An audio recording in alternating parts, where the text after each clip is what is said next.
Hi, everyone. This is Steve All, the All Financial Group. We'd like to, welcome everyone to the May 21st Town Hall for the All Financial Group. For those of you that are kind of like me, it was kind of a scare this week when somebody goes, "Oh, by the way, Memorial Day weekend is this weekend." And I said, "No, it's always the last weekend in May." And they said, "The problem is it's the 31st is on a Sunday." So Memorial Day weekend is this weekend. So I'd like to wish everybody, a very, very happy Memorial Day weekend. If you know somebody that's made that supreme sacrifice, thank you very much. Let's make sure we remember those people this weekend as we go through Memorial Day weekend. All right, so I'm going to go ahead and turn the first part of the town over to Will. Will, thank you very much. Look forward to what you have to share today for today's town hall. Yes, thank you so much, Steve. Thank you everybody for joining us in the town hall. I hope that everybody has a great Memorial Day. So today I am going to talk about something we have been talking is a group. It's about annuities and something that here in All Financial we want to share is the education about annuities, right? I will quote Steve. It's like whenever someone hears about annuities, it grows horns, right? And that's a common type of reaction. And we had it today at a first appointment, David and myself with the clients. And my question was about annuities that just like you can see their eyes opening, right? So, I think we're going to do is we're going to break down today about what they are. You know, sometimes they get a bad reputation and how to find the right tool for the right job. It's all about that. So, first of all, what is an annuity? It's a contract comes for the insurance company, in a general way. You put a specific amount of money and they give you in this contract specific promises. It could be regular payment, it could be linked to the index. It could be, we call it variable. It can follow the market, right? It can create a private pension. There's so many things that you can do through these and a specific annuity. Remember, annuity is not only one product. It's like, again, I will quote Mel. It is not like everybody use a Toyota Camry in the United States, right? Every car is different. Every car has a function. Every car is made to be super fast. Another car, SUV, or truck is specific to do other stuff. So, annuities can help a lot in retirement, right? And like I said today, whenever I came to All Financial, I learned there's two things related in retirement: it's growth in your assets and income. And that's a great thing to learn whenever you get into retirement. So the parts of annuity, they have the owner, the annuitant, right? Is the person who the life expectancy they look into to able to make the contract, the beneficiary, the insurance company that makes the contract for you, right? There's an accumulation phase sometimes, and there's an annuitization phase. That's whenever they actually pay this type of benefits. Some things that you will hear a lot inside of the annuity world is like taking early withdrawals, right? There's a penalty sometimes in the contract if there's specific amount of money or specific percentage of money that you take out of the contract before the timeline, before it's due or maturity. You get penalties, right? That's the surrender. There's a surrender period that if you take it out, you may have penalties, right? There's a taxation sometimes related into these annuities, right? There is also, and a lot of people, we heard this a lot, you are able to do requiring minimum distributions in your annuities, right? Why? Because you have a free withdrawal percentage. What does this mean? It means that you have each year a percentage that you can take out without penalties out from your annuity. That's a free will draw. Sometimes free will draws, they do fulfill your required minimum distributions, right? So these a lot of common rules that you hear into annuities. And now, types, right? Types of annuities. Fixed annuity. You put a specific amount of money, they give you a specific fixed interest rate. We call it MIGAs, right? It's kind of simple, like Maria, she's 60, she wants safety. She puts $100,000 in a fixed annuity and earns 3% a year for a specific amount, 5, 3, 5, 10 years. No surprises. You get back this 3% is a contract. Then we have fixed index annuity. Fixed index annuity. So this tracks a specific index like S&P 500. You are not in the actual market following an index. You just link, you just tracks. And what is the idea behind it? That you have the potential of growth because you're tracking the S&P 500. But guess what? You have protection. You cannot lose money under market volatility, right? So remember that.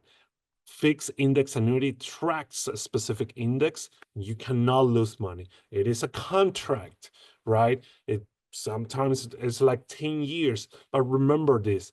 Why sometimes we provide this tool? Like, again, I tell a lot of clients, like your whole money, your whole assets, right? We divide it in buckets. Why? Because there's some specific buckets that you're going to use in 2 years, other buckets you're going to use in 5 years, other buckets you're going to use in 10 years. So you don't want all those buckets to go in the same velocity. You want different. So if we're looking something like that, we're looking protection, fixed index annuities, and we also looking a long-term type of allocation, looking at this type of safety, this type of growth we want to see in the next 10 years, right? Sample, John doesn't want to lose money. He gets FIA, right? Fixed index annuity, earns 6%, has a cap and has a floor. If the S&P 500 makes 12, his cap is 6. He makes 6. If the S&P the next year, S&P 500 makes 5, he makes 5. S&P 500 next year goes below 7, he gets 0. So remember, fixed index annuity. Then variable annuities. Variable annuities is invested in different type of mutual funds. It is a contract too. It has risk, right? It is for growth, but it have a high risk tolerance because we don't know what it's going to do, but also has high fees, right? So that's something that we do not work with, because from my point of view, if you're going to do that, might as well you be in the market, right? And for a good money manager, they will be able to have an active management over your allocations rather to just have this variable annuity, because you're paying a lot of money to be in risk. That doesn't make sense a lot. Immediate annuity, right? You pay a lump sum. It's a private type of pension. Lump sum, and your income starts now. So you get a specific percentage of income. Remember, income is not the same as growth. A lot of people that dealt with type of annuity salesman, right? You have 8% income, growth. We call it like different type of buckets. They think, he told me that my money was actually growing 8%. No, he was telling you will get 8%, income out of this big pot that you gave to them. So be careful with those, right? Remember, there's different types. Then there's a deferred income annuity. You buy it now, and then you may have a higher income later. So remember, annuities can be separate in different types, but also some of them focus in growth and some of them focus in income, right? The problem is that a lot of people mix those, and we bad reps, bad people that actually push sales instead of looking over the client, trying to help the client. We believe that's why the annuities got a really bad reputation. So, and this reputation came with like high fees, right? Especially with variable annuities, complex language. And I will tell you, it's overwhelming information to confuse the client. And they just like, yes, I heard 8% back. And that actually wasn't that. And the person that sold you that, they probably take advantage that you understand something, or you got confused for them to sell. And I will quote Steve, he doesn't hate annuities. He's annuities salesman. So just be careful. Again, we try to teach you the concept that what we're doing. We don't want you to come here and say, we trust you guys. No, you need to understand the concept, right? To be able to see what are we doing is it actually fits for you. So whenever you go home and you say, I talked to Steve, I talked to David, I talked to Will, it makes sense, right? And also there is a lack of liquidity in annuities that people are against. That again is because they don't explain you everything about it.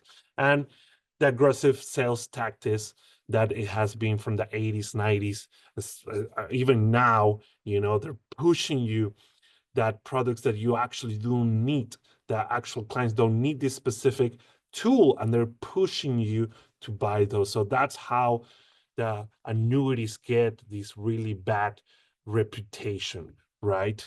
Again, the right tool for the right job. If you want guaranteed lifetime income, annuities can help you. If you're worried about outliving your savings and you want protection, annuity can help you. If you want protection against market volatility, annuity can help you. So it's all about what it fits for you, right? Remember, trying to be able to ask questions every time someone explains you. The thing we are trying to do a lot whenever we see new clients, whenever clients come back for the reviews, go back and then explain and teach this idea about annuities, to be able to tell them that if it makes sense for you, we'll present it, because we believe that's the best tool for you and your retirement. So that's what I had today, is about annuities, the concepts, right? Yeah, any questions, please let us know. I know we're here to help. Thank you. Thank you, Will, very much. Appreciate it. Yes. Different tools, different jobs. You got to have the right tool for the right job. Thank you very much, Will. I'm going to talk a little bit today. It's one of those, it's Wednesday, markets are up, markets are down. Well, right now, today, markets were down. On earlier this week, we busted a 6-day positive movement of the markets. So that's always the good sign when those things happen, that winning streak stops. So we look at it and say, why? Well, let's look at a couple things that have got affected during this week. One, healthcare stocks are still taking a little hit with the talk about pharmaceuticals and how those are coming out. So we go from that. Retail. A lot of them aren't really given good, projections on what's going to happen because of the tariffs. Market ran up because they felt that the tariff war was over. Well, it hadn't been finalized yet. So it's kind of taken that little breather as it comes from there. One of the other thing, bond yields are up. Now, why would bond yields? Well, Moody's downgraded the U.S. debt. So therefore, the demand for U.S. bonds is weakening. And when you have the debt that we currently have, we need other people to assist in buying our debt. Because if we run out of buyers of the debt, then we start to have a little problems. One of the other things that's causing a little bit, the quote, movement for a quote, tax cut or an extension of the Trump tax cuts. is not going as planned. You know, one of the big things that both sides of the aisle had a pretty good idea about was that the state and local income tax limitation of $10,000 is too low between real estate taxes, property taxes, state income taxes, and city income taxes. So a proposal was made to make that around $30,000, which is bigger than the standard deduction for a married couple. And a lot of the senators from the East Coast and the West Coast said that's not high enough. That's not high enough. We want it higher than that. So they're kind of balking at that bill so that that bill can't even get out of, you know, out of Congress. So they're now talking about, okay, let's go talk to these people and say, let's get the bill passed. So that is probably becoming one of the biggest parts. That is one of the reasons why the last time around, the state and local income taxes of $10,000 for the average person in the central part of the United States is a pretty big deduction. That same $10,000 doesn't go very far if you're a resident of New York City. Your real estate taxes could be higher than that. Your state taxes and your local taxes. So they weren't getting as much to reduce that. But we have to cover the cost of that. And I think that's what's causing a lot of the problems in getting that tax cut through. And then I've been asked a couple times, you know, Steve, I don't really understand Roth conversions, backdoor Roths, and mega backdoor Roths. Can you kind of give me an idea about those things? So I'm going to start with the mega backdoor Roth. That is when you can put non-deductible contributions into your 401k. Now, a lot of 401ks don't allow that now. So it could have been contributions that you made a long time ago. So if you have non-deductible contributions in your 401k account, that does give you the availability to move the contributions out of your 401k and into a Roth IRA or a Roth 401k if you've got a different employer. What causes people a lot of problems in that area is they put in $50,000. I'm going to use an example. It's now worth $95,000. So they see their statement. It says, I got $95,000 in my non-deductible IRA account. And then they think they get to roll out all 95, and you don't. You only get to roll out your contributions that you put in the non-deductible to a Roth IRA outside or a Roth 401k. The growth stays in the traditional 401k. So if your statement is showing non-deductible contributions to your 401k, give us a call. Let us look at it and analyze on what could be the best way for you to move non-deductible contributions from your 401k to a Roth IRA account. The other one is the backdoor Roth. I've seen a lot of incidences where this is done incorrectly. And what do I mean by that? The backdoor Roth says you make too much money between you and your spouse or you as an individual to be able to directly contribute to a Roth IRA account. So you make a non-deductible contribution to a Roth IRA account. Then you can convert it to a Roth IRA. The problem with that is this little thing called a pro rata rule. I'm not going to get in depth on that here today. But the idea around it, the best way to use the quote backdoor Roth is if all of your contributions for your spouse are sitting in a 401k. They don't look at that. That's in a 401k. That's a different plan. Then I can't contribute because my income's too much. So I put 7,000, 8,000 is the max if you're over 50 years old, into an IRA account. And there's a tax form that has to be filled out that says I made a non-deductible contribution. After a short period of time, you can then move all of the non-deductible. If it had $1.25 in gains in it because of interest, you will have to pay tax on the $1.25, but you don't have to pay tax on the rest of the conversion when you move it to your Roth IRA account.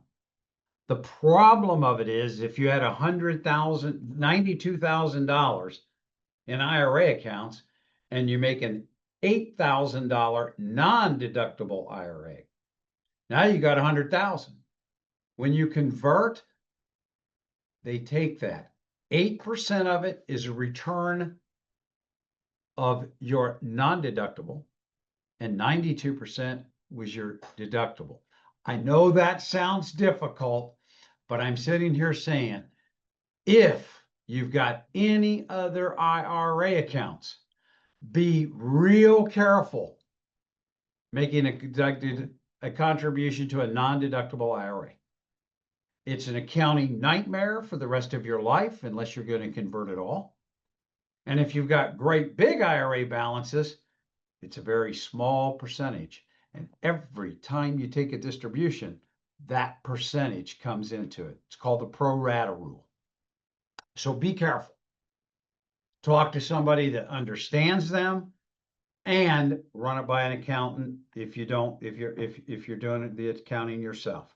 Because there is a form that you will fill out for the rest of your life if you have non-deductible IRAs, and so will your kids after you're gone, or your heirs. Could cause the double taxation. If somebody doesn't complete those returns, what comes out, it's taxable unless they include that form. Straight Roth conversions. I get asked a question a lot of times, Steve, how much is there a limit on the amount of money that you can convert from a traditional IRA to a Roth IRA? I said, the only limit is yourself, the amount of taxes that you want to pay, because every bit of that is being moved from a traditional IRA to a Roth IRA. Every dollar that you convert is now taxable. A lot of people say, why would you do that? And I look at it, we are in historically low tax brackets at this time. If they raise them to cover this $36 trillion in debt, I could be paying a higher rate in the future. I am what I call at tax rate risk at that time. If they raise the rates, I'm going to pay higher taxes, and there's nothing I can really do about it. Where I look at it right now is I get to choose how much I would want to pay in taxes versus waiting to see what Congress thinks you can do. Because we might have a little bit lower tax rates or the same tax rates, but in the future, we are going to have to shut down this tax problem that the United States has sometime. And I don't believe we're going to get a spending cuts enough to do that. They'd have to get rid of almost everything. So the only way they can do that is to raise taxes in the future. So that's what I want to look at. If you think about it, how is the tax? Where does that affect? It might not be you. But when you go, the Secure Act that was passed in 2020 says no longer can our heirs stretch the IRA contributions that are left to them over their lifetime. They have to take it out of that tax deferred shell in a 10-year period. They don't have to spend it. They just have to take it out and pay the taxes on it. Uncle Sam wants their money back. So I'm going to say, if you've thought of Roth conversions, if you've got too much money in your IRAs and 401ks, my guess is average IRA and 401k is about 180,000. So if you've got 250 to about 750, you've got an extra large. You might spend that money down during your lifetime. If you got 750 to 1.5 million, chances are you're not going to spend those down during your lifetime. You're going to pass that on to your kids. And if you've got a triple X, 1.5 million or more, good chance you're going to pass a tax time bomb on to your kids. So I would like to look at it and sit here and say, do you want to leave all of the hard work you did during your time frame doing exactly what the government told us to do, put it back for our own retirement, only when we're no longer here for a large percentage of it to go back to the government for taxes? I believe that eliminating or lowering taxes in retirement is the greatest thing we can do for successful retirement. Give us a call, ask for that tax analysis, and figure out, would it make sense for you to look at Roth conversions? Even now, if we've looked at it in the past and you didn't like the idea, because I believe that once they get something through a tax package, we'll have that 6 to 8 years again versus the 1 year till it runs out. We might not have to be as aggressive to assist you in that tax play. Give us a call now. Ask for that tax analysis. We'd love to sit down and talk to you about it. We do have a couple of events that are coming up in the near future. We do have a taxes and retirement presentation in just a few weeks. June the 8th and the 10th at the Twisted Tree down in Sunset Hills. If you'd like to come to that, you have to have a reservation. Please call the office and ask for that. And then we're going to do one here in the presentation room here at the office. It's going to be ran predominantly for the KMOX and the 97.1 radio audience, but anybody can come to it. That event is on June the 24th. If you'd like to come to either one of those events, please call the office. I'd like to thank everybody that's referred family and friends to us this year. And I want to say thank you for being a part of the All Financial Group family.